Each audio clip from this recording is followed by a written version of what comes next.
बचपन से हमें ये बताया जाता है कि जो क्लास के टॉपर्स होते हैं ना, ये किताबी कीड़े होते हैं, बिल्कुल घिस्सू होते हैं। 12 घंटे, 14 घंटे, 16 घंटे बैठ करके पढ़ाई करते हैं। हो सकता है कि एमडी कैट सीएसएस के लिए ये सच हो, पर कॉलेज के अंदर जरूरी नहीं। हम में से 90% लोग ऐसे होंगे जिनको 12 घंटे बैठ करके पढ़ाई करने की जरूरत नहीं है।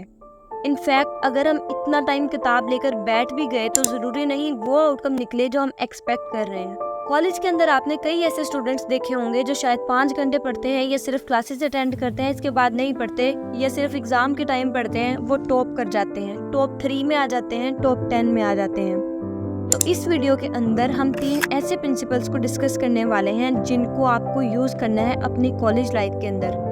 अगर आपको स्मार्टली पढ़ाई करनी है, फिर चाहे आप सुबह उठकर पढ़ते हो, शाम में पढ़ते हो, दोस्तों के साथ पढ़ते हो या फिर अकेले में पढ़ते हो, जब भी हम पढ़ाई कर रहे हो तो अगर हम इन 3 प्रिंसिपल्स को यूज करेंगे तो हमारी पढ़ाई हार्ड वर्क से एक लेवल ऊपर आकर स्मार्ट वर्क की तरफ जाने लग जाएगी। इनमें सबसे पहले है कट ऑफ डिस्ट्रैक्शंस। जब भी हम पढ़ाई करना चाहते हैं, चाहे वो स्कूल के अंदर हो, कॉलेज के अंदर हो, कॉम्पिटिटिव एग्जाम के लिए हो, सबसे पहली चीज जो हमें पढ़ाई करने से रोकती है वो है डिस्ट्रैक्शंस। और आज की डेट में हमारा एवरेज अटेंशन स्पैन गिरता जा रहा है क्योंकि हमारे पास फोन्स होते हैं, लैपटॉप्स होते हैं, टैबलेट्स होते हैं, 24/7 हमारे पास इंटरनेट रहता है, यूट्यूब रहता है, इंस्टाग्राम रहता है, व्हाट्सएप रहता है, सब कुछ अवेलेबल है। ऐसे टाइम में सबसे पहला प्रिंसिपल जो यूज करना है टू स्टार्ट स्टडी, हमें कट ऑफ करना है डिस्ट्रैक्शंस।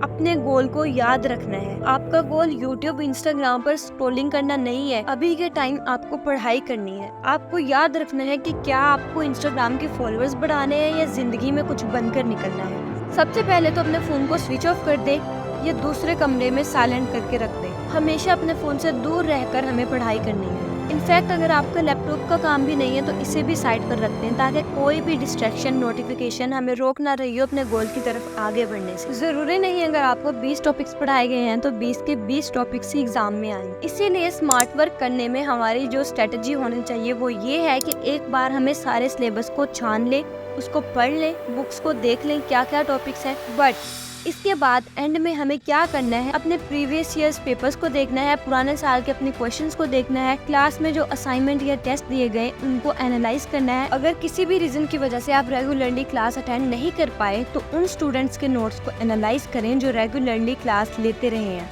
और फिर इन चारों रिसोर्सेज से कॉमन क्वेश्चंस को देखें। इन क्वेश्चंस की बहुत ज़्यादा प्रोबेबिलिटी है कि आपके एग्जाम्स में आएंगे। तो एक बार सारा सिलेबस देख तो लिया, फिर सबसे ज़्यादा हमें फोकस करना है वो उन कॉमन टॉपिक के ऊपर करना है जो इन चारों चीज़ों में आएंगे। तो वो हमारे 20% रिसोर्सेज होंगे जिनके ऊपर हमें 80% एफर्ट डालना है ताकि मैक्सिमम रिजल्ट्स लाए। तीसरा प्रिंसिपल जो हमें फॉलो करना है वो है स्पेस्ड रेपिटेशन, यानी एक फिक्स स्लॉट होना चाहिए जिसमें हम जम के पढ़ाई करें और फिर इसके बाद एक छोटा सा ब्रेक लें। इसके बाद दोबारा एक फिक्स स्लॉट के अंदर हम फोकस के साथ पढ़ाई करें। इसके बाद अगेन एक छोटा ब्रेक लें। अगर आप 25 मिनट का एक स्लॉट ले रहे हैं तो 5 मिनट की ब्रेक जरूरी है। ये स्लॉट टाइम आपको अपनी मर्जी से रखना है, जितनी देर आप इजीली बैठकर इफेक्टिवली पढ़ाई कर सकते हैं। जिन स्टूडेंट्स के एग्जाम्स को अभी टाइम है, यानी महीना बचा है या 2 महीने बचे हैं, तो इनका टाइम स्पेन कम भी हो सकता है। और अगर आपके एग्जाम्स बहुत ही करीब है या एग्जाम्स चल रहे हैं या एग्जाम्स इसी हफ्ते में हैं, तो इस केस में आप ज्यादा लंबे टाइम के लिए फोकस होकर बैठे। ऐसे क्या होगा कि एग्जाम्स में भी हमें लंबे टाइम के लिए बैठना होता है तो उस चीज की अच्छी तैयारी हो जाएगी। तो ये थे हमारे 3 प्रिंसिपल्स जिन्हें हमें हमेशा अप्लाई करना है जब भी हम पढ़ाई कर रहे हैं। इससे हमारा स्मार्टेस्ट फॉर्म बाहर निकल कर आएगा। अब ये जितने भी प्रिंसिपल्स, लॉज, मेथड्स मैंने आपको बताए हैं, मेरा आपको बताने का और आपका सुनने का तभी फायदा होगा जब आप इस वीडियो को बंद करके 25 मिनट फोकस के साथ पढ़ाई कर लें। हो सकता है आपका कोई असाइनमेंट कंप्लीट करने वाला रहता हो या आपका कोई टेस्ट आने वाला हो जिसके लिए आपको प्रिपरेशन करनी है, तो अभी बहुत अच्छा टाइम है। अगले 25 मिनट आप फोकस के साथ बैठे और अपने टास्क को कम्प्लीट करें। तब तक के लिए इतना ही, मिलते हैं अगली वीडियो में।